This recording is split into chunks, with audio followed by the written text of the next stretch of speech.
I'd like to welcome you all to the December 3rd City Council meeting, and we'll start with roll call. Lane, Here. Bill McDaniel, Here. Ron McDaniel, Here. Murdoch, Here.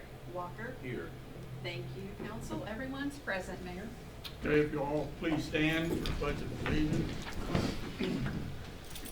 I pledge allegiance to the flag of the United States of America and to the republic for which it stands, one nation, under God, indivisible, with liberty and justice for all. Thank you. Before we start, I want to recognize Jalen Leday and his mother. How you doing? You're taking a government class, is that correct? Correct. Shawnee Mission Northwest? Northwest. Come to see what it was all about, huh? Yeah. And he is a senior. And you're a senior, is that right? Okay. Well, you come to the right place because we hold pretty interesting council meetings, so sometimes it's pretty festive and sometimes it's a little boring, but you get the gist of it, I think. Did you get a copy of the agenda? So do we have copies up there? Yeah. Mike? If you were here. Well, you can follow through on the agenda. Anyway, welcome to DeSoto. And we'll start with the consent agenda. Approve the minutes of the council meeting November 19th. Approve pay ordinance number 772. Approve the cereal malt beverage for the mini mart. And adopt a resolution appointing Doug Bedford to serve on the fire district board. I was hoping he'd be here tonight, but apparently he's not. Anyway, that's a consent agenda. Resolution number? Go ahead, Bill. Mr. Mayor, I'd like to make a motion that we approve the consent agenda. Okay. And that resolution number, council, will be 963. I'll second the motion.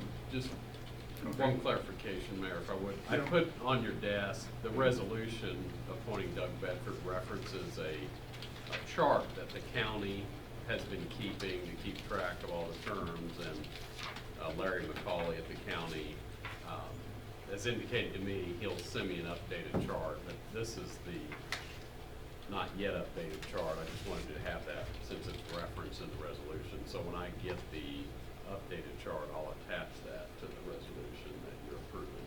So he'll be filling in, his name will go in for Chris Cooter in that, on the 2016 slot. Right. His term will end through 2016.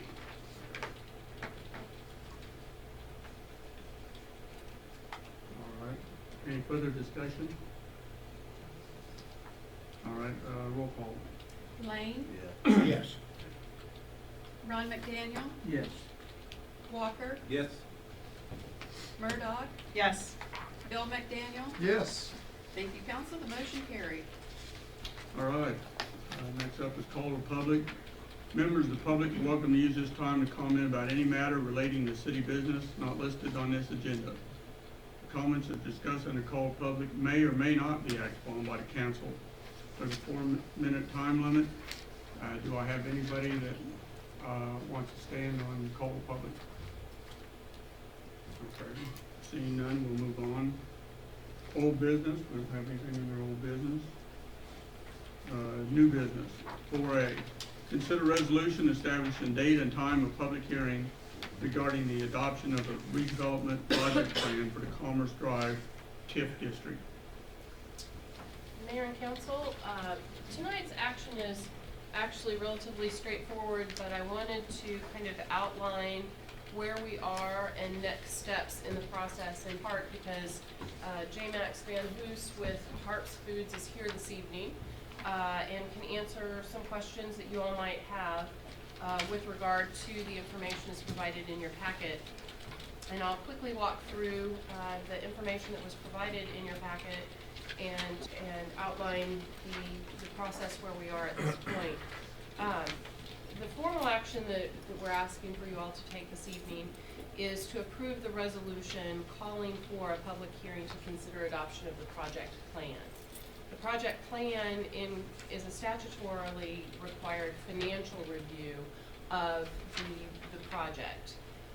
It includes an overview of the TIF project as well as, it's predominantly a financial review of the project. It's included in your packet, and it was reviewed last Tuesday evening, am I correct?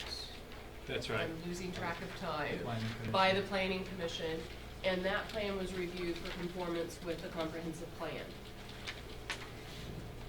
The public hearing, it will be provided to the county as well as the school district for notification to them for conformance with their plans as well, just basically to inform them of where we are in this process. Also included in your packet for action at the January 7th meeting as well is the redevelopment agreement, which the negotiating team has been working with the developer, which outlines the business deal for the TIF agreement with the developer. Included in your memo outlines the major points of the redevelopment agreement, outlining the property tax capture for the TIF project, the sales tax capture, the project budget, interest costs, description of the grocery store, a covenant to operate the store after opening, and the initiation and term of the agreement for the project. After the public hearing on the 7th, which would allow public comment on the TIF and the project plan, you then would adopt resolutions adopting the project plan, which is basically the financial outline, as well as the redevelopment agreement, which is the business plan. At that time, then, it would set the ball in motion for the TIF and the project to proceed. All formal actions related to the TIF project would be completed.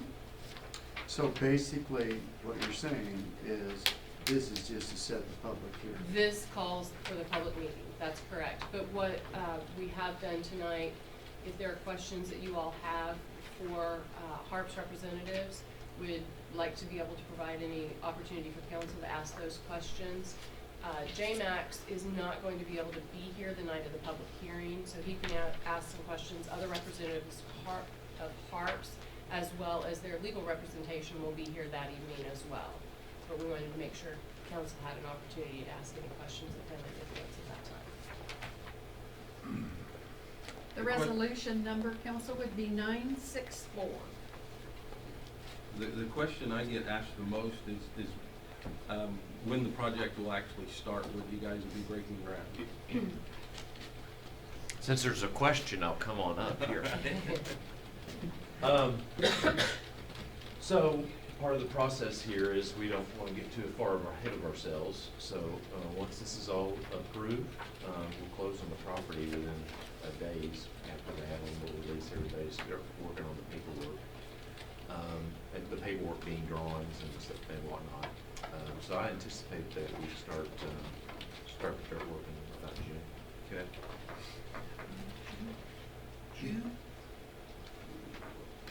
It would take that long to do it, or are you just estimating that the weather will not be allowed? Well, you got the weather in there, and then you've got just I didn't want, quite frankly, invest, thousands of dollars in engineering and architectural drawings, and it just takes a while to, once you release that, put the drawings together, review the drawings, put it out to bid. If there's any problems on the bid, come back, value engineer something, ramp up everybody to start, get all your permits, and I guess I've just done enough of these that you'd think, oh, we could start in a few days, but you just look up and 6 months goes by before you know it. Okay. Well, then I guess I would like to ask a question about the addition of the interest to the TIF. So what's the question? The question is, do you have an estimate of how much more that will put on the TIF district if you're adding that 6% of, say, or of interest that was approved in the agreement? I think that the 6% that's noted in Cynthia's summary here is that was the number that's used in the assumption for the financial plan. But the interest itself is gonna be dependent upon the market. Right. And so I think everybody, in terms of us and y'all's financial advisors thought that was a fairly conservative number. And so in terms of the specific of how much you would add, I think it's kind of laid out in the projection. I guess, my question is more on the amount of money that the interest would be. Would that be like on the money that we have in the TIF here that we've agreed upon? Or would that be on the whole, you're shaking your head, you know the answer is not the $9 million. That's correct. It's just the interest on this. Okay. So I have Charles here too, in case I No, get no. a little He- far outside of my wheelhouse. He's reading my mind and he's sitting over there shaking his head, So that we have it on the record, you're asking, is the interest going to be on the total 9 million or the 2 million? Right. And it's only on the allowable TIF eligible funds? Okay. That's what I want to know. Thank you very much. You bet. It's a good question. Anyone else? No, no other questions? No.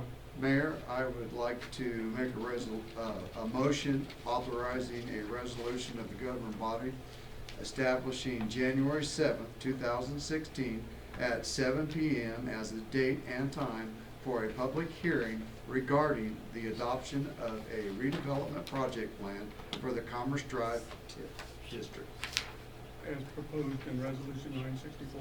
as proposed in that resolution. Yes. Got that, Ryan? Yes, I do. Okay. Second. Rick seconds. Any further discussion? Roll call. Ron McDaniel, Yes. Lane, Yes. Murdoch, Yes. Walker, Yes. Bill McDaniel. Yes. Thank you, council, the motion carried. Thank you, council. Really you. looking forward to it. Thank you. Thank you very much. I had to ask at least one. Yeah, exactly. Alright. Thank you very much. Unless for y'all that. want me to stick around. No, that's fine. Smart ways. We're Thanks just for coming. sorry that you made a long trip for You a bet. short meeting, but it was successful. Okay, next up, item 4B, consider police service agreement with Johns County Sheriff's Office. You have before you, the agreement with the sheriff's office for police services. This reflects what's included in the budget. It's a 5.73% increase over the 2015 budget. That's $25,000 roughly. Councilmember Walker, you had asked me about that. I had the dollar figure as the percent last night when we were talking. I'm sorry for that. One change from what we had initially anticipated, which changes with the current cost. The fuel allowance is actually less and it's reflected in the cover letter. Based on actual costs now, the fuel allowance that they include is reflective of current fuel costs, so that's lower than what we had anticipated. The power shift is budgeted at $109,130, which is a 5% increase over this current year. Average salary increase is at about 7% over the 2015 budget, and the 2016 budget does include funds for this contract. Go ahead. Cynthia, does the budget reflect more money than this or less money, or about the same? About just almost exactly this amount. This is what we had anticipated. This reflects the amount that they had submitted to us, which is, it reflects slightly more because we anticipated slightly more for the fuel budget. And there will be slight variances based on their actual numbers for road miles and things like that, so the budget covers this amount by a few $1,000s. That's good, so we might have a few $1,000s at the end of the year to play with, Potentially, potentially. dependent upon court date hours and things like that. Anybody else? A motion? I'll make a motion to authorize the mayor to sign the 2016 service agreement between the city of DeSoto and the Johnson County Sheriff's Office. I'll second the motion. All right. Motion and a second. Any further discussion? All right, seeing none, roll call. Walker, Yes. Ron McDaniel, Yes. Lane, Yes. Murdoch, Yes. Bill McDaniel. Yes. Thank you, council. The motion carried. All right, thank you. Next up, discussion of lease agreement with Northwest Consolidated Fire District. And Ron was actually the one that brought this up here not too long ago. I did initiate the effort to get up to the fire station and take a tour of the fire station. I think Mike's got the video or the pictures on the slides. So, anyway, when we start talking about the lease agreement on that particular building, I guess there's actually two different areas of discussion, and of course, the first area of discussion is actually the condition of the building and the work that needs to be done. We looked at quite a few things up there that really reflected water and problems with the landscape out back, the hayrite bricks that seems to be porous and leaking, and Do you want to just flip through these? yeah, you could go through those. I think there's a. They're not very visible, Mike. Yeah, there's. Turn the lights off on that. Not wrong one. There you go. That's actually the stairway going out back from downstairs on the west end. It shows signs of water and leakage going up and down the wall. I took pictures. That's one of the restrooms. No particular reason on some of these other than I wasn't aware of there was multiple restrooms, where they was at and how they was using the facilities. So that was the second restroom downstairs. There's one of the ceiling tiles in one of the restrooms. I think it's right next to the furnace room. When you look at those ceiling tiles, I don't know if that was from previous problems that the city addressed, you know, that $60,000 that you guys spent up there, or whether or not there's continuing problems. There's picture. That's a picture of the upstairs east room. They use it extensively for weight room, and they've got there's a kitchen area in both the east and west rooms upstairs. There's I think that's the restroom upstairs. Is that correct, Ron? You see the ceiling tiles pretty stained in that. There's just some pictures to show the room. Not sure what I was trying to see there. There's the tiny shower. Oh, the shower. Yeah, there's the shower in that back room there. It's a little small shower area. Keep going. That's the west room upstairs, and I was trying to get a broad picture of how big the room was, and if you look at the right side corner up there, that's where the sheriff's department was at. I was curious, I never did know where they was at up there. So they have just a desk in a small area up there that they use. That's it right there. That's the sheriff's department, that back corner next to the kitchen area in the west room. That's the kitchen in the west room. Now that's out back, going out of that west room upstairs. It's a wooden staircase that was built. And there's the east staircase that's all metal, extremely rusty. And I think maybe in the next picture will show you that, I don't know, but there it is. Picture of that leg is totally missing, it completely rusted off. So it's, one leg is not working at all. There's the drains, I went up there a year ago, complaining about the drainage there, that downspout, wasn't going anywhere, and that piece of metal, it's just a curved piece of sheet metal, was laying off to one side, so they stuck it back up there, but it really doesn't deflect the water. And then when you get onto the very west side of the building, there's an extension of the downspout, and it's crushed again. It was crushed last year. My concern is that if we don't get the water to stay away from the building, the money that was spent is just kind of wasted. Go back one. That yeah, if you look, it's a little hard to tell, but when you look from the right side going back to the building, at least back to that wooden stairway, everything is going downhill towards the building. And it's that way all the way up to the metal staircase. Everything is sloping backwards. And I think you even had a picture previous to that of that leg of the water tower, that the asphalt, yeah.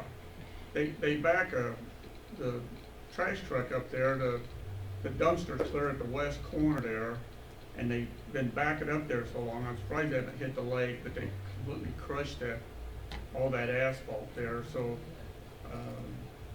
we definitely need to, in my opinion, we need to remove those staircases and do a bunch of landscaping, redirect the lay of the land and re-asphalt that whole area. And then that's the north wall, the back wall of the bay, service bay, and you can see a lot of spottiness on the haydite blocks and some rust around some of the duct for the panels, and so you can tell there's moisture problems. That's upstairs along that east wall. You can tell there's been water problems or continuing water problems. It's really hard to tell.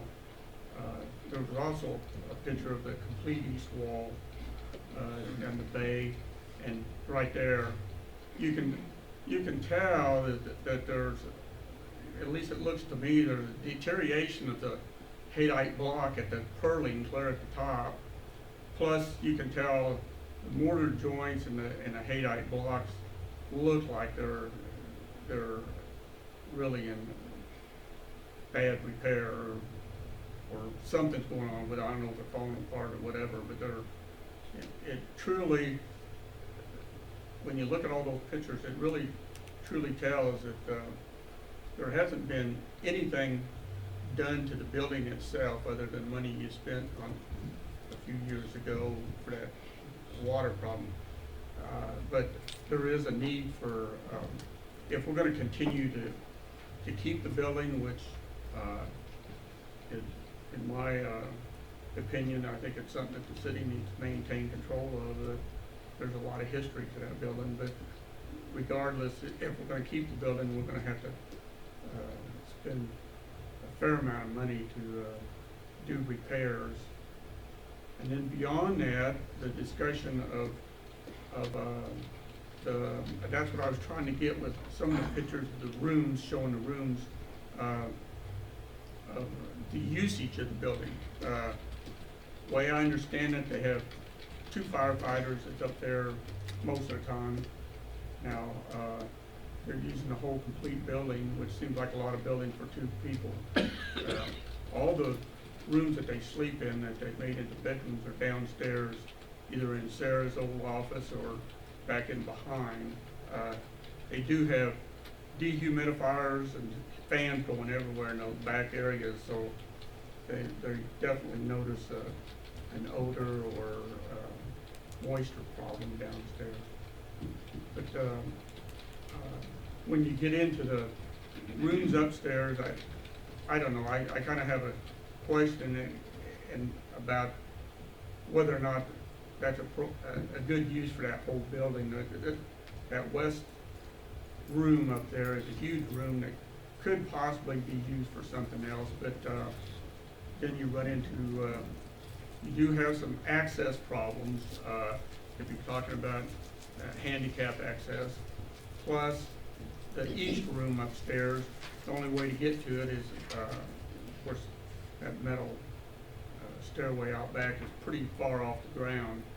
So you'd really only have access from downstairs, so you're actually splitting the fire department in two when you're talking about public access. So it's just some of the things to consider when we're talking about the lease agreement and what needs to be done up there, and whether or not we need to consider maybe having some discussion with fire department about some rent, or reducing the area that Ron suggested, that maybe we could put that west room upstairs to some use as a rent out. It would have to have that stairway and a handicap access to it, which would be, it's only about 3 feet off the ground back there. But those are some of the issues that, I don't know if, I'll let you start, Ron, you're the one that's. Well, number one, I think there's too much area for 2 people. Number two, I was concerned when Danny and I and the mayor went through there the other day, that where they have beds, they've got fans going. You know, when we did that, we built that wall on the west side about 5 years ago, 4 years ago. They at that time, they had a problem with mold, they told us, and they couldn't stay down there. Well, I don't know if it's got mold in it now, but if you have to have a fan to be able to be in there, I couldn't smell mold, but they had fans that had the fans blowing. But I personally think we need to have whoever checks for mold come in and do that now, because we've got people, firemen that are sleeping in that building and standing in there, and are they getting sick, or could they get sick? And when we did that, we built that wall on the northwest corner. At that time, Steve Chick had a company come and give us an estimate to coat those blocks on the outside, because they're getting porous from being so old. And he got an estimate for that from them to coat them with something, and I don't know what it is. But also, they were gonna paint the inside, because they said at that time, the inside walls need to be painted. And that's just the beginning of the things that need to be done to that building. But I don't wanna see the fire station go away from uptown. I think that's part of the city of DeSoto, and I don't think the people would wanna see that. But, there's so many things that need to be fixed up there, and we need to figure out what to pay for them. And that, parking that, or backing that, trash truck up back there, there's a big deep hole there, and it's about this deep, and it's about this big around, and I know when that truck goes, I don't know what keeps you from hitting that leg. I mean, he's just a darn good truck driver. And then the staircases in the back, they need to be repaired or fixed, and like Tim's saying, I took my son up there who does dirt work, and he's right. We need to take that all out and make that water go away from the building, because we're not ever gonna get over that problem. And when they did that wall, they put new gutters on the west side. And you can see now the nails are sticking out about that far, so they're pulling out away from the building. And Steve Chick told me that there's nothing wrong with the roof. The roof is absolutely not leaking. He said he would almost guarantee that. But I don't know if we need to have someone come that's what they do, they inspect the building and tell you what's wrong, or can Steve Chick do that? If I may insert right now, we actually have someone coming out to inspect the roof within the next week. How about? The roof was installed in 2006, and it has a 10-year warranty, and it was installed with Prime Roofing, and they're coming out within the next couple of weeks to do an inspection on the roof. I'm Because not we've had this discussion. that worried about the roof, but I'm worried about that top cap. And that will be part of the inspection of that roof. Yeah, that's what I wanted to make sure, because the way I saw that top cap, I didn't get on top, but, it looks like to me that they're having a top cap problem. 95% of the buildings that I worked in were just the same buildings, just like that, only we had ours filled with vermiculite, but, because of back then, that's the code for that. But our top caps started leaking, and we started having the same problems that I see on the inside and outside of that, of the KDI blocks. So, you know, so anyway, if we could find out about the, one issue of the top caps and make sure they are good and they are sealed, and then two, get those two drains checked out and make sure that that water's coming, those drains are going somewhere. That's something we need to check. Well, you know, I think at this time, maybe I'm wrong, but maybe we need to continue on with this agreement with the fire department for what you say, Patrick, $1 a month or something until such time we can come to an agreement? Is that what you said? Yeah, that's what it'll run now, month to month. I don't know if all of you read this agreement, and it obviously was a different council, but at the time this agreement was approved by the city council. The council at that time, I guess, for lack of didn't want to spend any more money on the building. And essentially what they were telling the fire district is, look, you can stay there, but we don't, you know, the city doesn't want to put any more money into this building, but we're happy to let you use the building as is. So there are provisions in here, you know, for example, if there's things that need to be done, then a discussion needs to be had between the city and the fire district about who pays for those improvements. Well, don't you guys feel like, I mean, that we should have all these things looked at and come up with a price to fix the stuff that's necessary? Don't you think so, Rick? Why didn't we own the building? We need to provide some level of maintenance for it, yeah. The thing that, I think that, and I was on the council when we did this, I think the thing we thought was that any, like a roof replacement or any major rehab, we would want to look to see if we could get some participation from the fire district to help defray some of those costs, rather than going alone. But a lot of that stuff we're talking about here is just fairly simple maintenance that we need to deal with. One of the things that, if I may, there's a question of routine daily maintenance and longer term maintenance, and there is a question of on some of the guttering, if you're mowing and things like that, some of that comes off those downspouts. Is that something that we're to maintain?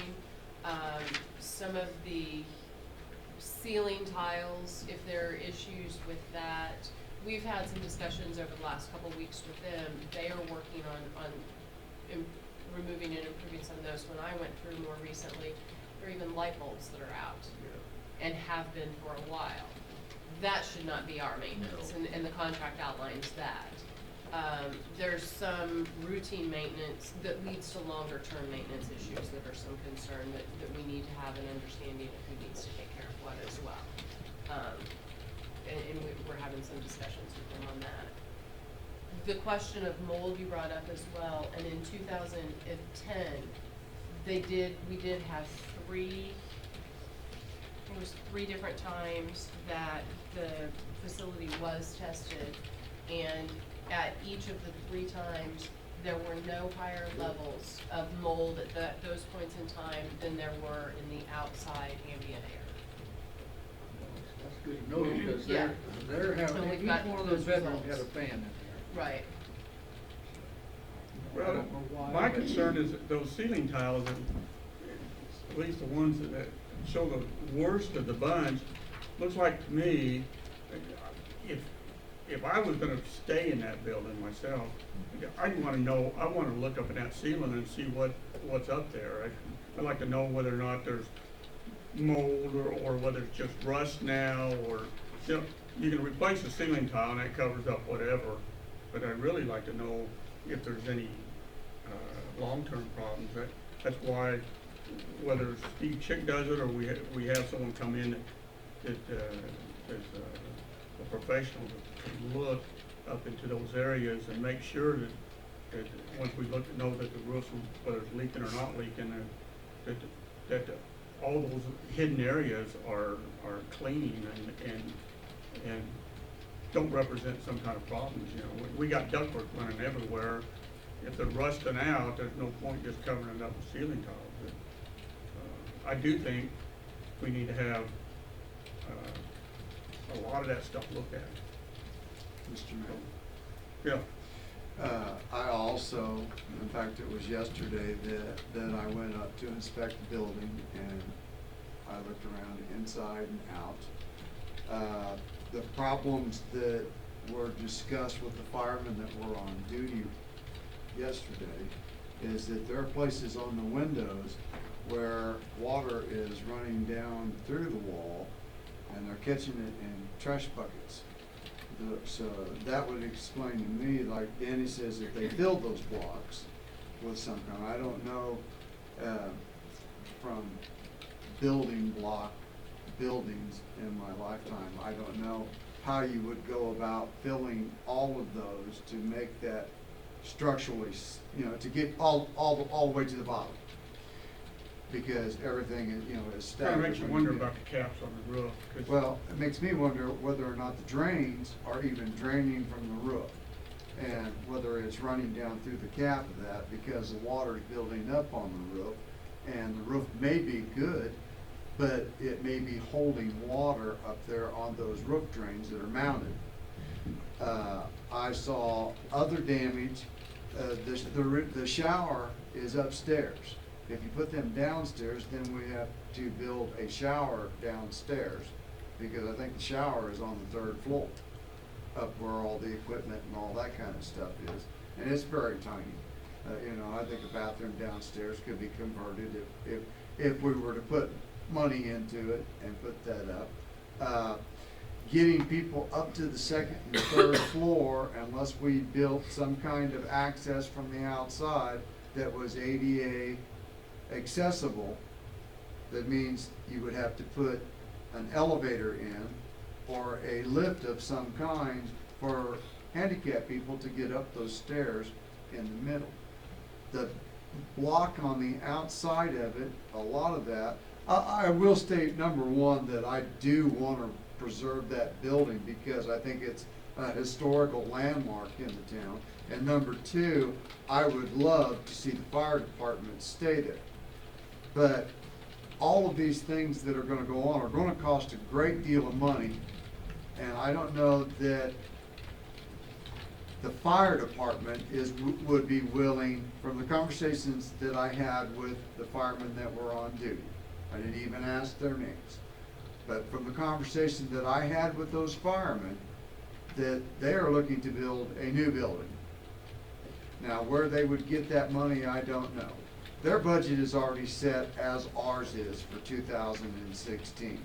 So a month to month to keep them in the building, I think is a good idea. Looking to see how much it's gonna cost, I think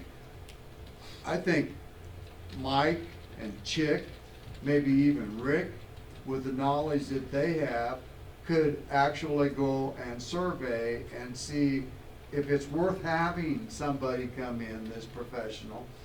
Do we want to spend $50,000, $60,000 on an inspection and somebody to draw up plans to have that done? Or do we want to go a different direction? If you raise the rent, $500 a month is not going to cover it. $650 a month is not going to cover it. You're going to have to rent that building to what commercial space in Johnson County would be worth. And I don't know that the fire district would be willing to spend that much money. That's where I see that there are a lot more problems than just a couple touch-up things. I see the building being almost to the point of neglect, that there are so many things that need to be done to it that you're looking to 6 to 7 figures of the taxpayers' money to actually put the building back in its original condition where you could rent those other spaces out. I think I talked to those firemen and they said, yeah, they could probably get by without the top 2 floors. The rooms that they were in. And we have space here in City Hall where we could move the police department back out. There's rooms that are just being used for storage that we could clear out, combine, and put the police officers back in the building here. Because their contract says that we need to provide them space, it doesn't say where. So, moving them back here, doing all that, but I don't know that they are going to be willing. And when we have our discussions with them, I think that's the first line of topic, should be, are you willing to spend more money for us to redo that building? And then, if, depending upon their answer, where will you go to build a new building? And then, you know, if it's a TIF, I don't know if that's a TIF available thing for something like that to build. You know, I don't wanna see the fire department be moved farther out. I want one in town. I personally don't see that happening anytime in the near future, even in, for long term. They're really restricted on their budget. I know they'd like to have a new building, and I even went to the discussion about trying to acquire some land, maybe doing some trading or something to acquire land for the fire department. But they don't have the resources and probably won't for years to come. So they're gonna be up there unless we just tell them to move out, and they'll squeeze in one of the other places. They're not gonna be building a building in the near future, I bet you in the next 5 to 10 years. Okay, well, I don't wanna be, Then that makes the issue about finding out what that building needs done to it, and work on that. And then beyond that, whether we can, reassess the usage of some of that area up there or not. But we need to find a condition of that building. Our street guys can, we can probably tear out all that stuff out back and redo all that and asphalt it and do some of that kind of work. no, But I don't see it being in easy part. I think that's the easy 6-digit part. part. Steve Chick showed me his estimate on that block wall, that was, It 10 was years. from 2011, and that estimate was just over 7,500, so I think it'd be about $10,000 And What right about, now. that's just one wall. That was, That's well, one wall. that was for the three, that was for. What about the tile that's in the kitchens that's coming up off the floor? Well, and that that's needs to not, be yeah, replaced? that would be, yeah, Just that's. for the we're wall. talking, Just the- yeah, the exterior. the north and east wall, and they were gonna do the inside and outside, is what that 7,500 would do. Basically I'm the sure- base but structure. And- for now. And the exterior brick on the front, where it says Memorial Hall, all of that brick is deteriorated Yeah. and gone. And, you know, just tuck pointing it won't work. I mean, that brick needs to be replaced, and do you wanna Well, replace that's why I it? think we need to have Steve Chick, be in charge, put him in charge of getting the bids and finding out what's wrong, what has to be done, and coming up with something for us to look at on paper, so we know where we're at. Well, and if I may also, I've asked Steve to put together kind of a list of their minimal building improvements. And he's got a list of about $100,000 worth of items that would be clean and seal the exterior walls of the bay structure, and that's the $10,000 estimate. That's the south, no, excuse me, the east and the north side. Excavate, seal, and waterproof the footings and foundations that we talked about. That's another about $7,000 to $10,000. Replacement of the asphalt parking lot on the north side, that would be staff work. Convert the first floor bathroom to a shower room so that the existing bath would be a unisex but provide a shower downstairs. That'd be about $7,000 estimate. These are rough estimates that he put together just in the last couple weeks. Remodel or renovate a second floor kitchen with new cabinets, countertops, and appliances. That'd be $20,000 to $30,000 that he's estimated. And then remodel or renovate existing bathrooms on the first, second, and third floors, another $10,000. That's kind of the basic. Then is there another step you wanna go beyond that? But that would be the base to make it really. What about the west wall? The west wall was done in 2006. That's new, we spent $62,000 fixing it. So basically, the north wall is what you're gonna dig up and waterproof. Correct. Not the wall, just The, the the, dirt. the excavation, and you She would, said down to the foundation. it'd be down to the putting some foundation on that, and then seal the wall And, on north and west. Excuse me, north and east. and maybe tie a drain into the storm sewer that runs along the street there. Similar to what would have happened on the west. Yeah, that way you have all the water that's coming against that wall, and if you fill that back up with gravel and do it right, then you take away the hydraulic pressure against that block wall in case those blocks are deteriorating. And, I kind of agree with the inside of it. Now, it doesn't have to all be done in stages. Well, we can just build need to a know fire what it department. is. We need to know for sure what it is, and I think we need to have bids on that stuff. Today's bids, Yeah. not 5 years ago bids. There's a lot of difference in, Well, it might be cheaper now, I don't know. I think Steve could get as knowledgeable and as many contractors that he knows. I think he can get them to come in and give us bids. We can just tell them what we want and give us estimates on it without having it engineered and have to spend extra money to send out to bid. You know what I'm saying, Mike? Oh, I agree. Yeah, unless you're going into something structural, there's really no Right. point in getting an engineer involved. Yeah, and that's the only reason we did to begin with on Right. the west side. Yeah, because we it needed was- structural, that wall was failing structurally and it needed That's right. some serious. Yeah, I think we can come up with a really 90% solid plan of what it's gonna take to make the building sound again. And making a structure sound doesn't include renovation of bathrooms and kitchens. Right. But it includes keeping the water out and making sure the walls stay up. And I think Dan's got a really good point on the caps on those Right. SADOT walls. They're And that known to first fail. step is understanding the Yeah, situation on the roof. so let's get that, and then, you know, we kind of enact paragraph 2 here about the maintenance of the building. Once we know the cost, then we can maybe negotiate in good faith with the fire district to talk about who pays for some of that. We get some participation on some. You know, and if it's $30,000, that's a lot different deal than $100,000. So let's find out. So and then what would you do with the rest of the inside? Just do Yeah, that that- later, I mean, build them a fire department place and see how much they wanna do that.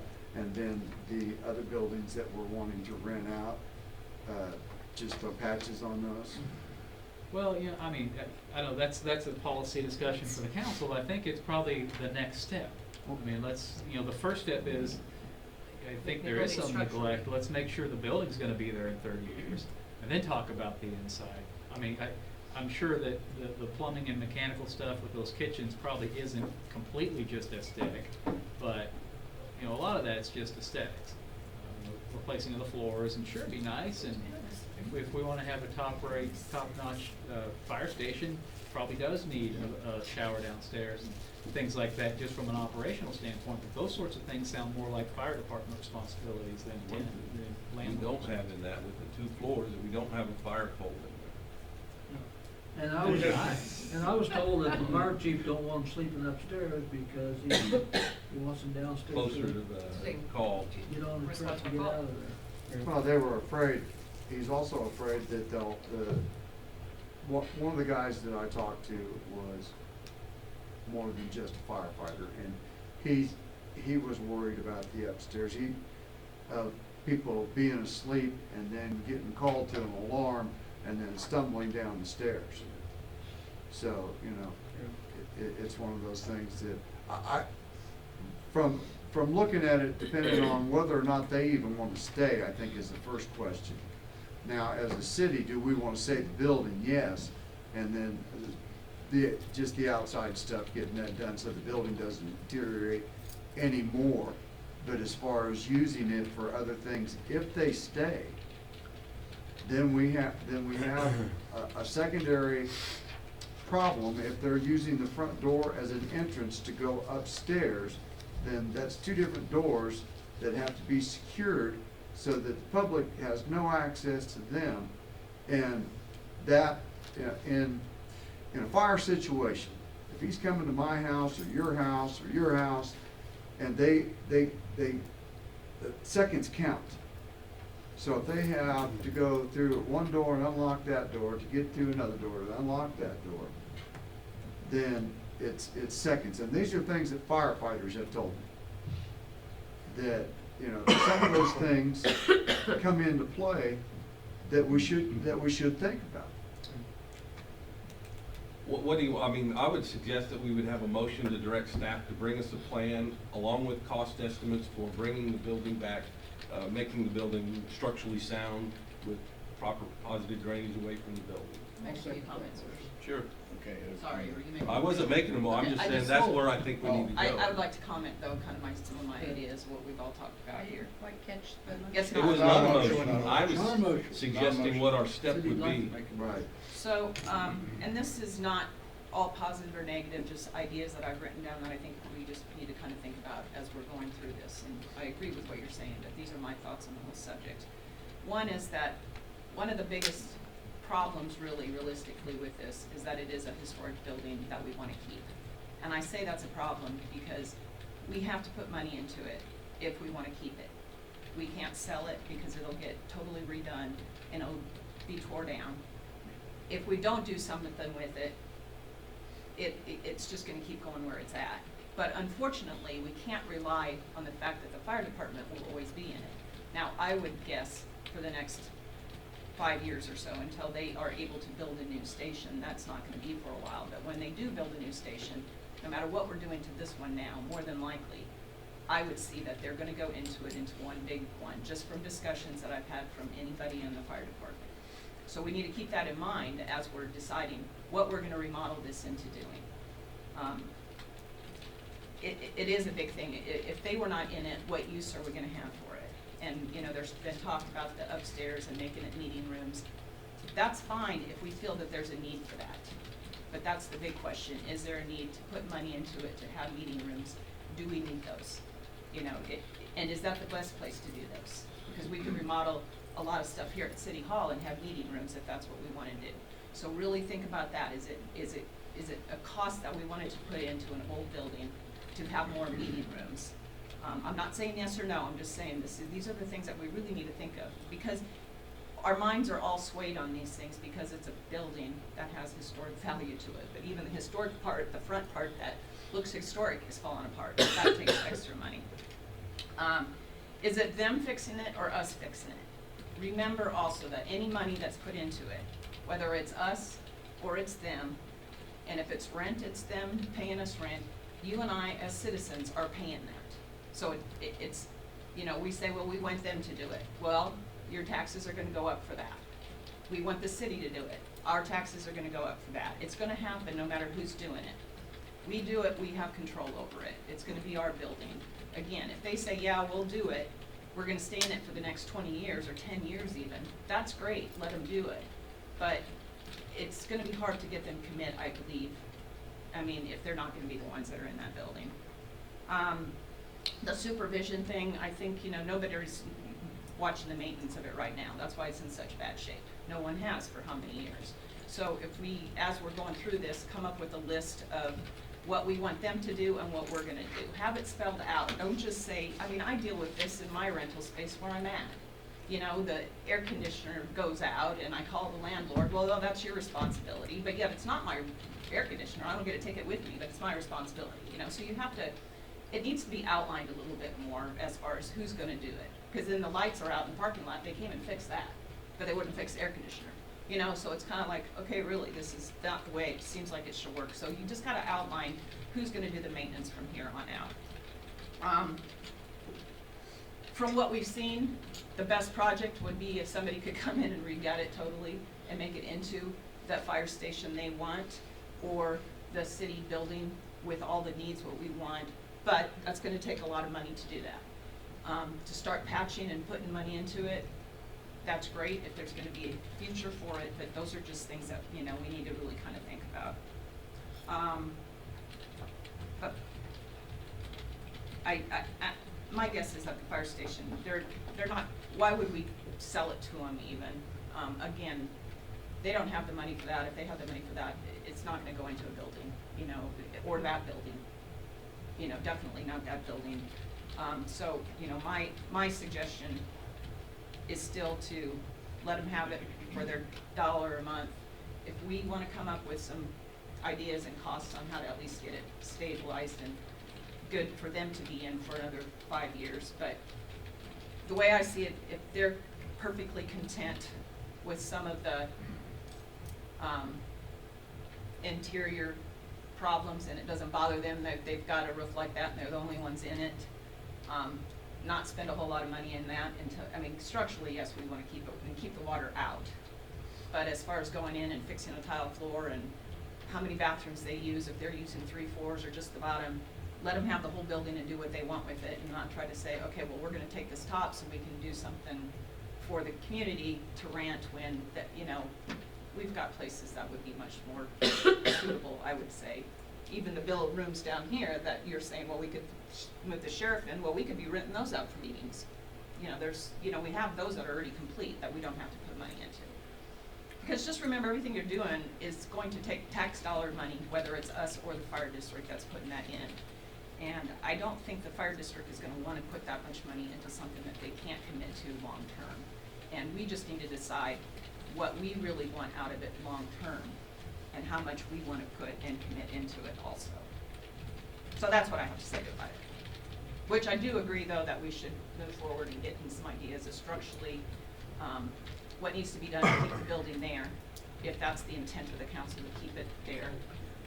You know, because if you did do anything else with it, sell it or anything, you've lost all control over it. Anybody can do anything they want with it, but, you know, there's always that possibility of doing that with it too, if we don't want to put the money into it. And, you know, taking the chance that somebody's gonna come in and redo it for their own business or their own needs and put some other kind of business in there. I'm done. Okay, well, I think Brent was attempting a motion. I was just saying, I think that's where we need to go. I think I it's, do it's, too.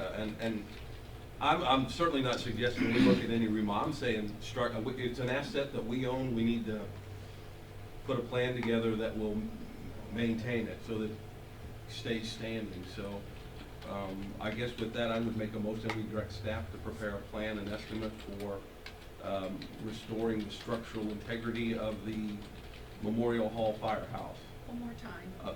I make a motion that we direct staff to prepare a plan and estimate to restore the structural integrity of the Memorial Hall Firehouse. I'll second that.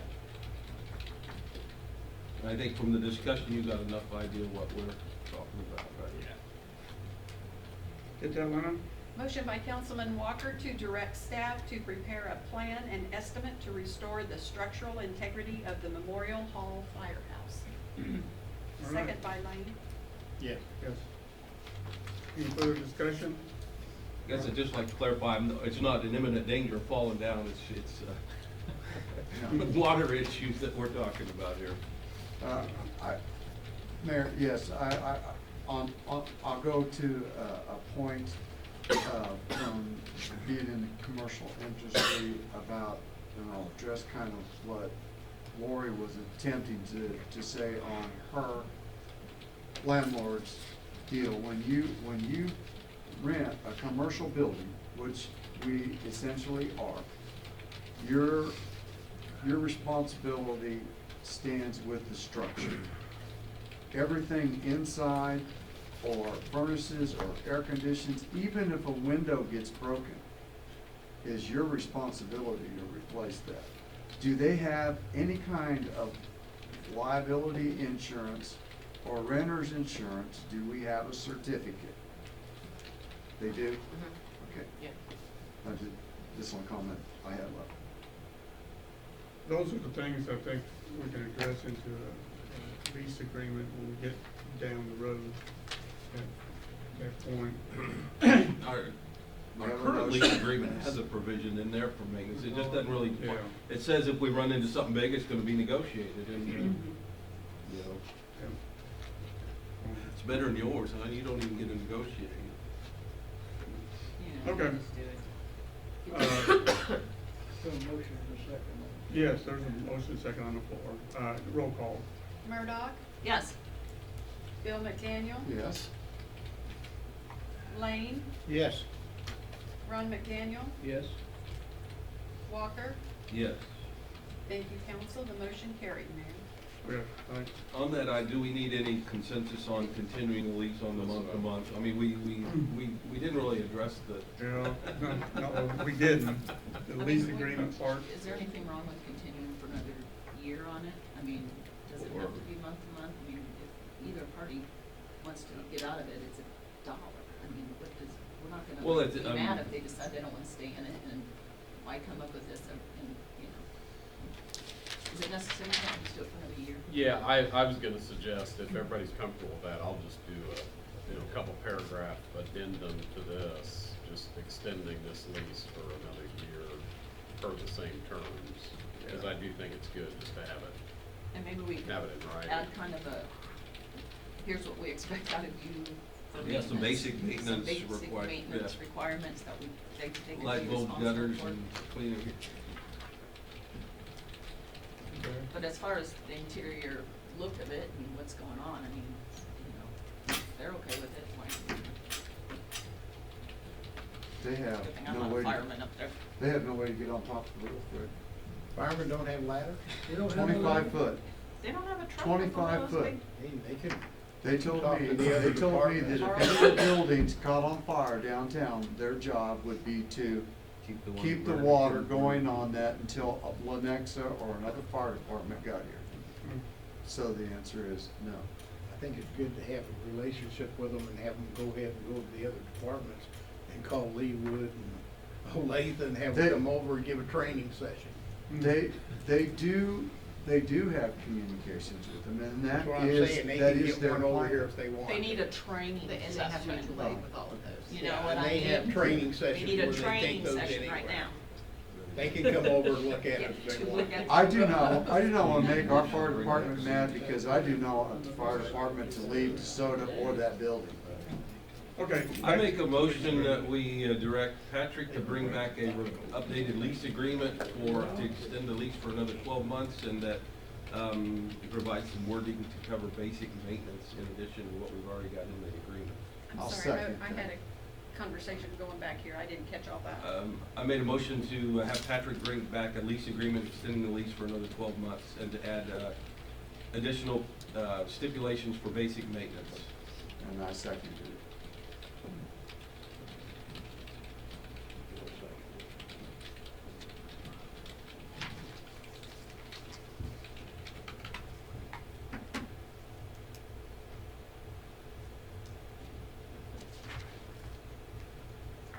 Get that, all right. Okay.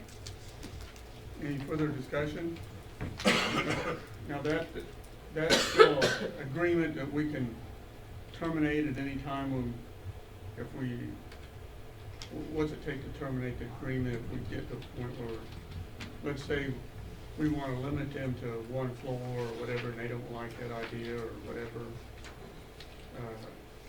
This agreement is for the whole building for $1 a year, or $1 a month, whatever it is. And that's, I can certainly change the, if the council wants to limit it to one floor, I could just include that as part of the. It might take us more than a year to figure out what we want to do Well, and get anything ready yeah. for the next Yeah. level anyway, so. And that probably wouldn't be for 12 months, then I have a shower on the level. Right, exactly. But right now, it's 90 days notice, like even this one, 6 months ago, if you gave them 90 days notice, you could have terminated it. Oh, okay. So we still have an option now. Okay. Roll call. Murdoch, Yes. Bill McDaniel. Yes. Ron McDaniel. I have a question in reference to this lease. Our original lease, what we have with them, which is going to expire, we had on there that they would only pay 50% of the utilities because they were only using 50%. At this time, they're using 100%. Are they going to pay all utilities, or are we going to pay half of it? And we have reached an agreement outside of this, they're paying 100% of the utilities right now, and we ought to reflect that. Update the lease to reflect Yeah, that, now what do yeah, we do? we, Yes. that actually is. Yes, ma'am. Well, we still have to approve it. Yeah, So- right, he'll bring it back Yeah. for a. He'll bring that back in there already. Right, okay. Just so Okay, back to the roll call. Ron? Ron McDaniel, I said yes. Lane, Yes. Walker. Yes. Thank you, council. The motion carried. All right. Good catch, Ron. Moving on, item 4D, discussion of concession options. I bring this item forward. Thanks for coming. Thank you. It was like a surprise. All right. Thanks, Good guys. luck Good in your. night. Good night. I bring this forward primarily, I'm gonna skip to the end and work, back to the beginning. Bring an item forward, basically because we're at a point in our, staffing and recruitment. It's crazy to think we're in the almost dead of winter and we're gonna start recruiting before long for our summer and pool staffing. But we'll need to begin that recruitment soon, so we need some direction from council with regard to, concession for the summer. At our park and pool facilities. In October, we talked about options for provision of concessions and kind of narrowed down the 4 options that were presented at that time to 2. One, to continue providing concessions in the current manner, which is to have staff sell concessions at the concession stands at the pool and park, or to utilize vending machines. And at that meeting, it was recommended by Councilmember Lane that we do a survey, and for about almost a 3-week period of time, we sent out a Survey Monkey to the entire Parks and Recreation participant database, asking them how they would prefer to get concession items. And we had about 255 responses. 239 of those responses, about not quite 94%, responded they would prefer to receive concessions as they're currently provided by staff selling those concessions at stands. 16 responded that vending machines would be preferable. In addition, we received 2 email comments to the survey, which are included in your information. So we just come to you this evening looking for direction if we should continue to proceed looking at vending machine options, or if we could go ahead and start recruiting for pool staff to include concession staff. My suggestion would be that we continue the way we are. I would agree. I mean, it doesn't make a lot of money, but it doesn't cost any money, and it is popular with our patrons, and it provides summer employment for a worthy young person, so. My comment would be that the swimming pool is basically a money pit for the city anyway. Would anybody disagree with that? So my suggestion would be, and this worked for the city for many, many years, as a very young child, I remember that we had concessions at our swimming pool. We've always had that, we've always done that. But the one difference was there was an adult there in charge of what was going on every day. He made sure that the receipts were done. He made sure that the pool ran.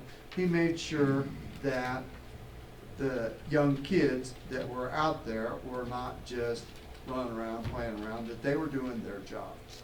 So my suggestion would be, instead of, and I think that youth that's a very large facility back there. We need a lot of bodies back there. I think we need young people. I'm not suggesting cut any of the lifeguards or staff or anything else.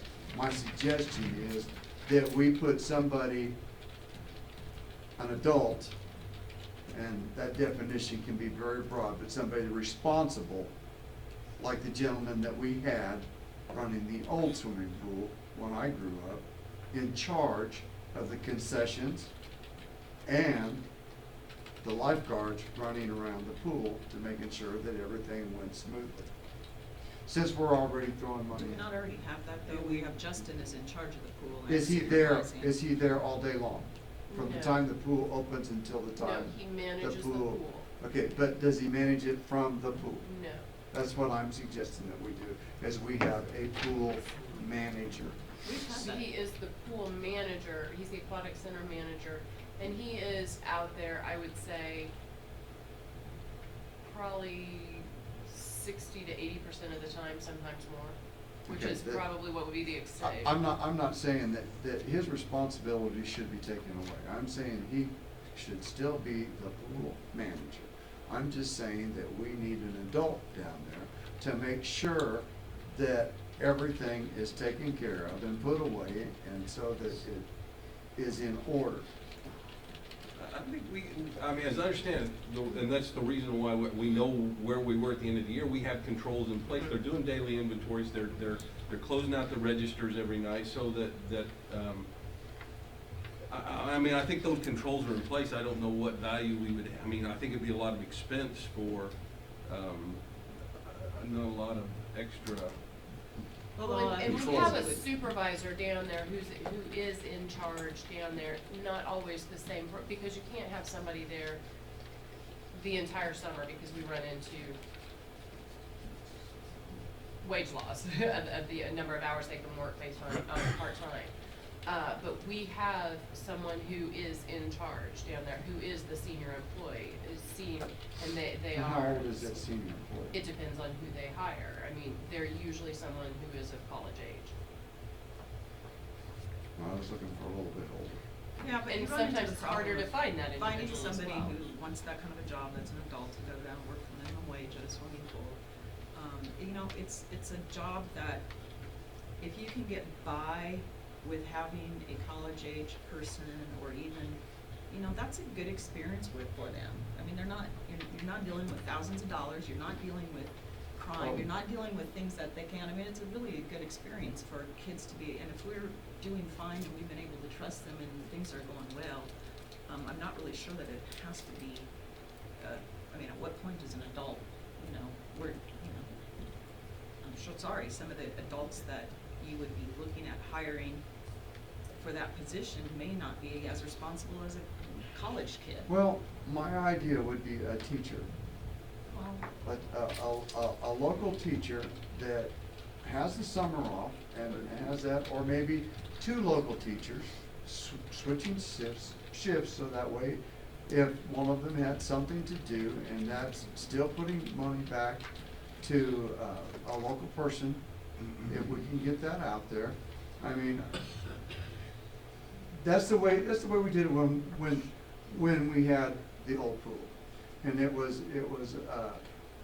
a gentleman who was very strict but very fair, and everything ran very smooth, and that was his job. I'm sure, I don't know, but I'm sure the city was still in charge of the pool as far as finances and putting things there and hiring his lifeguards and all that.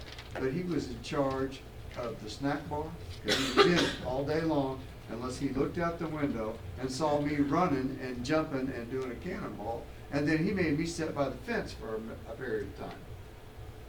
And that's where I think the adult thing would come in.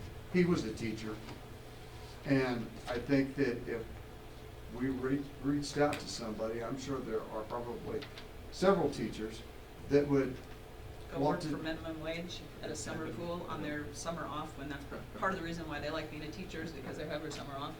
I would doubt it. Yeah. I mean, you know, but I wouldn't pay him any more than what you're paying anybody else, and so then you're taking two jobs away from some of the younger people. I mean, Okay, well, that's where some of the problems have come in with other staff or other council members wanting to get rid of the concessions. That was just my suggestion of how it used to work. And I was young, so I don't know if there were any problems. I know that there was no thefts or anything like that. I do know that there were a couple people that crawled over the fence and swam at night, but he somehow always knew it. Well, the problem was, a couple of years ago, was the fact that we was losing money. Things were disappearing, and it's kind of disappointing that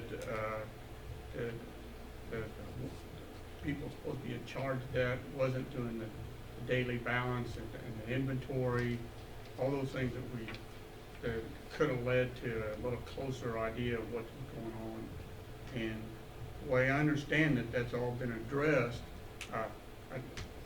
I'm curious sometime or another, I'd like to see those balance sheets and see how that's being done. But, as long as we're not losing money, thousands of dollars, there was $1,500 that I was aware of that we were short, and that was just because nobody was really keeping track of Well, it. we lose more than that just filling the swimming pool, don't we? So, anyway, I think the idea of checks and balances, I think is provided right now, so unless it becomes a problem again, it's just a matter of whether or not we want to provide the service, and it seems like the majority of the public likes the service that's being provided, and as long as staff maintains our stability financially in that, I don't have a problem with it. Well, it's actually not our responsibility to provide concession. No, we don't have to, but that, And it's like, when you're looking at, I think Lori brought it up, the amount, I know, I didn't think about it like that. It was what, $12,000 or whatever number. A lot of people are buying stuff, so if you take it away, you're taking away a benefit that a lot of them apparently like, because there's, to spend $12,000 over the course of 3 or 4 months, a lot of money to be spending on food, so. Well, when I talk to people about it, you know, one of the big things is that when kids are there, some kids are there all day, and they need to eat. Yeah. I mean, if there's any sport that takes it out of you, it's swimming, and just playing in the water, it takes it out of you. So you need to eat, and they're going to eat. well, they're gonna eat a Snickers bar. Well, you know, I'm the one that's complained about this for 6 years. And what got me started was how much we were paying out for Pepsi and ice cream and candy bars and so forth. But this last year is the first time that I have seen a registered receipt, thank you. I've asked and asked and asked and never got anything. And a 3-year-old kid could have done the computation of what they were doing down there. But I finally got to see what they're doing, because I asked this question: does the cash register we have, does it print out a receipt at the end of the day, a daily business? I run a business, and it was a $4 million business, and if we didn't come out and you run a business, and if yours don't come out right, something's wrong. I could never get that. I finally got that answer this last year, and I would hope that any day that one of us comes up and asks to see what yesterday's receipts were, that we'll be able to see that on a tape. That's what I want to see. I don't care. I had a snitch down there, and our kids were eating us out of house and home. Okay, and I can't tell you who the snitch was. That ain't fair. But that kind of come to a screeching halt when that snitch told them that they had told me. But the fact remains that we're getting to see what's coming out of it now. Hopefully it will carry on. So I don't care what to do. Get after it. Danny? I think that, you know, I read the report back from, that Cynthia sent out, and the people have talked. And I think it was, you know, I know out of the 1,000 and something that was sent out, we got what, 255 255, okay, back, but I can understand that, because that's the way a lot of the surveys go. When you got 1,000 people out there and you send that many out and you get 200 back, you feel lucky. So, the people have talked, and I think that what we're doing is apparently right, and they expect that. And I do think that maybe these checks and balances that Tim was talking about was taken care of, and maybe we won't see any problems in that area anymore. And like Ron says, now we ought to be able to see and on a monthly basis, and see how things are going, and have those checks and balances in place. So I think we ought to just keep them on. I'm in favor with with the other council members on that. I think they're right on. You make a motion to continue providing concessions in the current I year? would like to make that motion that we continue doing concession as we are doing currently. I second your motion, Danny. Thank you, Rick. Got that, Hunter? I do. Okay, roll call. Ron McDaniel. Yes. Bill McDaniel. Okay. Murdock. Yes. Walker. Yes. Lane. Yes. Thank you, council. The motion carried, Mayor. No executive session, so, Cynthia. I have only one item this evening, council. It has to do with staff and council memberships with Great Life Fitness. As council is aware, the city has for a number of years partnered with Great Life to provide memberships for employees, and council members are able to avail themselves of membership at the Great Life Fitness facility. And I received information from Stephanie Swenson, the manager there. They have two types of memberships available to offer this year. For the first time, they have a single membership. Typically, it's been a family membership, and that family membership has been $270. It's a 25% discount for their typical membership. They also have a family membership that's $360. The single membership is the same level as what we are currently providing for our employees. We have typically paid half of the membership, which is $135, and have the employees pay half the membership as a benefit to our employees for physical fitness. We've also required employees to work out or attend, that includes the golf course, at least 3 times a week. What I would recommend, if council would so desire, is that we continue to provide that benefit to our employees at the single membership rate, which would be the same level. The $270 paying 50%, which would be $135, with the employees continuing to pay $135. If employees wish to take advantage of the family plan, they pay the difference, which is $90. That'd be roughly $750 a month. And that we discontinue the requirement for the 3 time a week. I'm glad to see that. I would agree with that because It's a paperwork nightmare. it is, and me and Pat Guilfoyle had a lengthy discussion over his computation of my time spent, and turned out that I was on vacation for a while. Plus, the start time was a different start time, and because he was going to kick me out of the program, and then had to recompute it and agreed to let me continue it. And what I found was a couple times a week I could do that real easily, but to do the third time, sometimes late at night I'd run up here real quick, clock in, jump on there for 2 or 3 minutes, say, okay, I've done my time, sign my deal. But I was really just making somewhat falsifying the fact that I would use the facility. To me, if someone's going to spend money to be in that facility, they're going to use it or not use it, and I think trying to keep track of their time is just a big waste. I have a question. Is our lease kind of come to a reevaluation in May, like the end of the first one, or is it still an ongoing one and this is in between? Do you remember?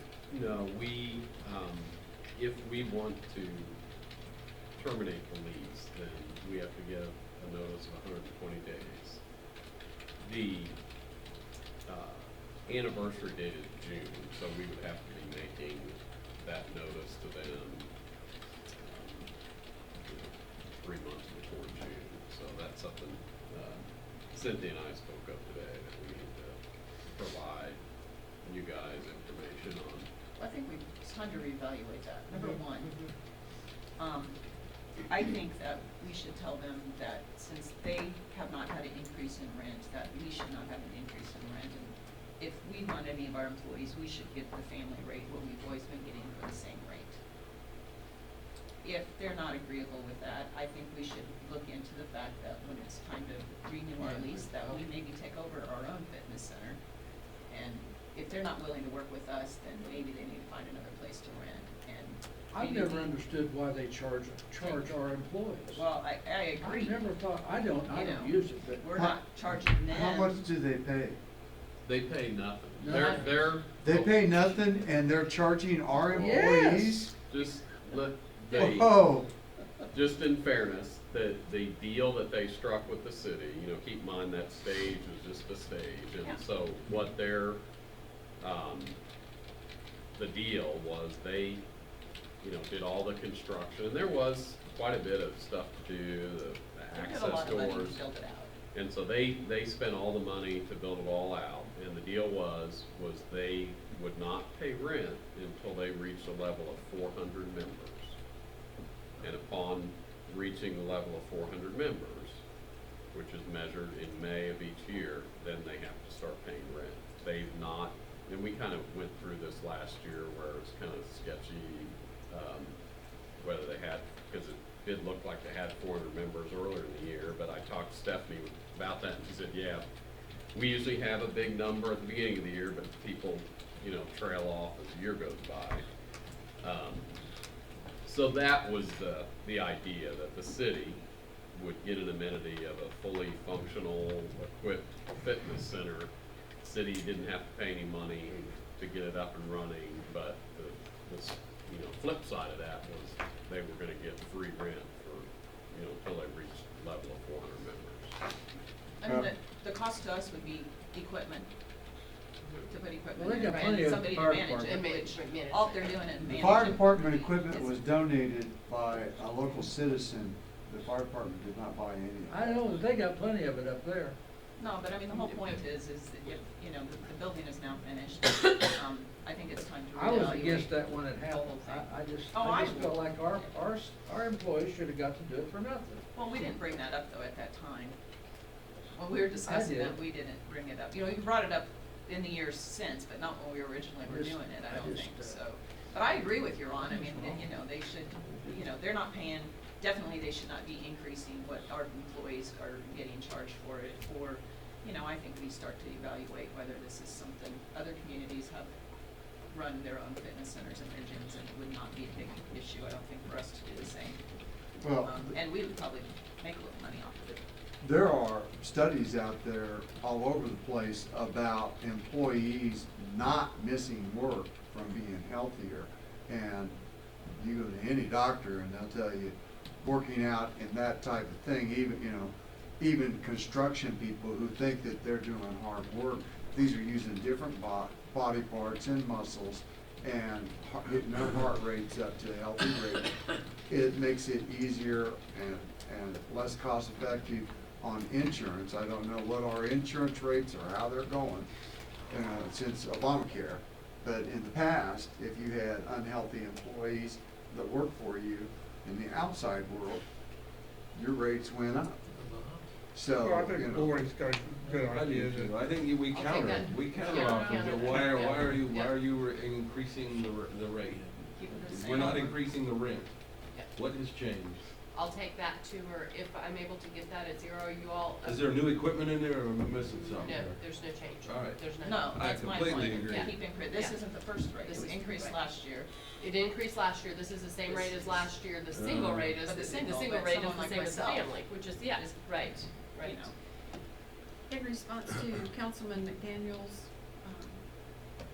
comment about the insurance, because we are a pool with Midwest Public Risk, and because we do have mostly healthy employees, the money that is saved in claims is paid back in a percentage into our savings bank with NPR, and that's what Pat started the program with when Great Life came in.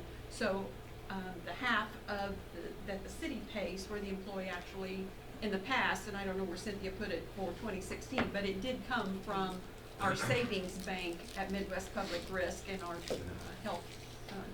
Well, I think that's a great idea, But but we don't need to unlike be paying Lori, it, right.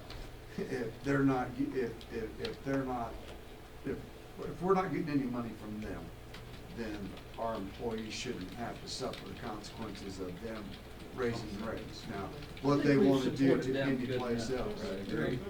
I agree. If I am able to negotiate that with them, are you all okay with me going ahead and getting information out to staff to start the signups so that we can begin that process, so that come January 1, we can get everybody on the books? We've had in the past issues also where they need plenty of lead time to get people in the system. Yeah, it takes a Do you have any takes a idea while. how many of our employees did that test? We had a significant drop. We had 20 participate, we had 19 participating in 2014, and we went down to 8 this year. And in part, that was because of the three-time The three-time, if requirement. people are aware of that, that I've might had change a number of the, people, as I And talked to cost. people this week, would And cost increase. participate. And the cost. And the cost, yeah, yeah. We do have some people who, because we allow people over the year to pay overtime, and I will require people to pay 2015 before we do I have one more 2016. question. And when the swimming pool's open, what, our lifeguards, are they, they're city employees, right? We've not opened it up to eligibility for them. They're part-time, Yeah. contract, basically. Yeah, we only open it up right now. So you're gonna go for zero then? Zero. Well, it'd be the 270 for family membership. Zero increase. Zero So it'd be- increase, Oh, yeah. you're talking Yeah, about it wouldn't be zero $0, increase. zero Okay, you're talking increase. about zero Yeah. increase, okay. Yeah, Try we'll- zero What dollars. about $0? I could try the $0. What about $0? I could try the What's $0. worth that? That's what I want I'll for See our what kind of look employees. she has on her. Yeah. face. Yeah. I'd do it. But if I'm not able to get $0, are we okay I'll with bet you if 270? it cost $0 for our employees, that they would, might make a more concentrated effort to show up. And you might have a better participation rate. Would Do the best you can. Okay. Thank you, and that's all I have. You don't have anything? Mike? Just quickly, the planning commission rescheduled their December meeting to the 15th, just for the holidays. I know many of you like to show up for those, so I want to make sure you didn't show up on the wrong evening. That was it from me. Okay. Anna? I have nothing this evening, other than to say it was a great council of mayors holiday dinner, and I'm sorry that the mayor and Lori Ron were unable to attend last night, but the Sporting KC was a great venue, so, good time. Did you give the guy's ring back? I did, but at least you got the photo. Yeah. All right, we'll go with the council comments. Start with Danny. Yeah, I got some, just a couple of things. Cynthia, I want to thank you for, you and Jay for the snowflake lighting. I had a couple of ladies in town, and one of them said, well, you just go count 'em. So I went out in my car and counted out all the snowflakes, which was 28 or something. There was only 3 that were lit, so she was right, they weren't lit up. And she asked me, well, is the mayor gonna light that on the night of the Christmas tree? I said, well, I have no idea. I don't think Tim thought about that, and I talked to Cynthia, and she said she was gonna get with Jay and thought that it was something to do with the power company and them together, getting them all lit. But, the lady called me back and wanted me to thank, there was actually 2 ladies, both elderly, and they called and they said to thank Cynthia and her people for lighting up the snowflakes. They saw them, they were all, they even drove through and counted and they were all lit. So, at end of that problem. The only other thing I had, Cynthia, I wanted to ask you, I talked to you before and you know, you were talking about the keys out of the vehicles and in the box down at the street department and also security cameras. I wanted to know how that was going. Security cameras are on order, Oh. and the keys are made, the box is on back order. Oh. We've ordered it, and we've ordered it locally, and we are waiting it to be able to install it. That's all I have there. And then I got a couple of things I'll get with you this week, so that's all I have. Thank you, Mayor. I will say on the snowflakes, I was up there talking to Bob, and Bob knew the guy from the power company, and they're installing a circuit breaker and a plug to make it totally safe so that anybody can plug the snowflake in and it'd be safe. Because the way they've been doing it in the past, they were actually doing it under a hot hookup. Oh. And so now it's got a circuit breaker, so it won't short it out to a whole section of town. Put it back in a snowflake. You can turn off each individual pole. Yeah. Yeah, so Oh. anyway, that's what took the time. And that's part of the reason they were put up so soon also, and they were up So they knew well we were before doing that. Thanksgiving, and Yeah. we thought they were all gonna be on, but they finally got them all I wired. was watching Jay and that guy do that, and it was a very, very good job, the way that the power company put that on there to make it a smooth process for Yeah. him to do it in the future. Yep. That it, Danny? Yeah, thank you. Ron? Only thing I have is, Christmas lighting out in front on Saturday, right? Yes. And Rotary's gonna be there and serve. And you guys are gonna be open, so it'll be a fun time. I hope everybody can come And over. the little business uptown is open until 8. We'll have desserts. Yes. And you will see a difference, because the lights have been changed out to colored lights this year. And my little lighted snowflake at the top, I worked on the relamping those cords and all that, so I haven't seen it lit up yet. I got kinda anxious to maybe get in a preview, make sure it's all leveled out, Let's go do it. but Yeah, Start let's Yeah. go do You a can see test. it now. not tonight. That's all I have. Anyway. When would you like to do that, Mayor? Because I was looking at that, and I think, that it could use some more. Well, there's 200 lights. There's 200? There's two 100, and we do have bulbs for We do? for more. They tried to tell me there was a lot more on previously, but I can't see, seems like 200 is a lot. And we're not putting those on until the day to prevent them. No, they're on now. Oh, they're on now? Yeah. I So, parked it the other okay. That's it? That's it. Rick? I just want to put on everybody's radar, I think we still need to do some sort of strategic planning or long-range planning, come to, think about our big ideas for the city, what we think in a long time, maybe that'd be something we could do early next year. As Have a big idea discussion.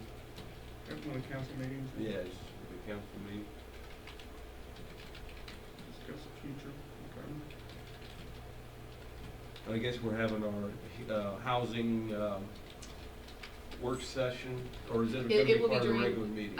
we actually have it as, currently we have it scheduled as a work session prior Okay. to the meeting, if that works for council. Which Next meeting. The 17th would That's be with the. Fire District? No. No. With, Sarah and Dave. To discuss housing. Right? Yeah. Correct, excuse And me, it's And that's the 17th? the 17th. starting at 6:15. 16, it's 6:15? 6:15, 6:16. sorry, 6:15 on the 17th. All right, thank you, that's all. Yeah. Lori? I don't have anything tonight, Mayor, thank you. Bill? I have that, I didn't think that we were going to do workshops. I thought that we were gonna discuss that during the meeting that night. We can, that's part of why I just asked that, we had it scheduled as a workshop and we had that discussion, we can move it to the meeting time. That's your all's call. I don't have a problem with that. I just think that have we given notice? Yeah, yep, I just- that's, yeah, it's contradicting what we had said, so that's why I thought Ask. we had it during the meeting. we can move it to during the meeting. No, I'm okay with the workshop, it's just that that's what I had, so I think that We have we much need on to the notify agenda? people. Not at this point. Patrick, do you have, we'll have, I don't think we have much at all, we've done Well, a then lot let's of. just hold it The in the only regular. thing I have would be on the consent agenda to approve the 2016 cereal malt beverage licenses. Yeah. And I, And have I never know until the Friday the packets Right. go out. yeah, Well, let's go ahead and put it on the agenda, Yeah, I think I'm good with Yeah. that. I thought that was big. yeah. Chairman, just do a motion to cancel the workshop. I move we cancel the workshop and we'll do it during the regular meeting. second that. Everybody else say aye. You got that, Lana? Everybody in favor, say aye. Aye. Okay. So we'll cancel the workshop. Can I bring my plan for the housing to this meeting, or am I not gonna be able to talk about it? No, I don't wanna talk to Okay. Sarah. Okay, yes, I'd love to Why see not? your plan for I the wanna house. bring my plan All to right. this meeting, Bring it. absolutely. because it is as good a plan as we've had in this town for a long time. Sure. Not my money, it's a $14 million plan. Ooh, Okay. all right. Anything else, Bill? That much I've said. I would like to mention that we have lost another small business in this town. And, it was not due to anything other than lack of participation. And it saddens me greatly because I know that even staff has worked and staff has gone down, and the Economic Development Board of Directors, we've used that company to cater in lunch, and it's fallen off. I Who's don't this? know. Retro Joe's will no longer be Monday. Well, that's too bad. I thought she was doing pretty good down there. She was offering different items for. Well, she lunch. was trying to do things to make it work. And there just weren't enough people stopping in there and doing it, because I gotta tell you, everything on the menu was wonderful. The coffees and breakfast and lunch. She was staying there late enough in the afternoon for them to have an early meal. Yeah. And it just saddens me that as a community, we can't support our local businesses, and we need to really get on that page. That's the reason I brought this, that I found out since I picked it up was part of a chamber and EDC combined effort to put these out. I have this little pin on it says Shop Small. It's basically starting out for the gift shop that's in Deanna's building right now. But I think as the council, that maybe we ought to have a meeting with the chamber and the EDC Board of Director members and see if we can't come up with a simple deal like Eudora has. See if we can't come up with enough money to put a sign in the windows of the businesses of this town, in the schools of this town, because they're in the schools in Eudora, but just shop local. We need to keep this town alive, whatever it takes, and I think it needs a more concentrated effort than what we've done. And, you know, I think we've worked hard to work on a local purchasing policy.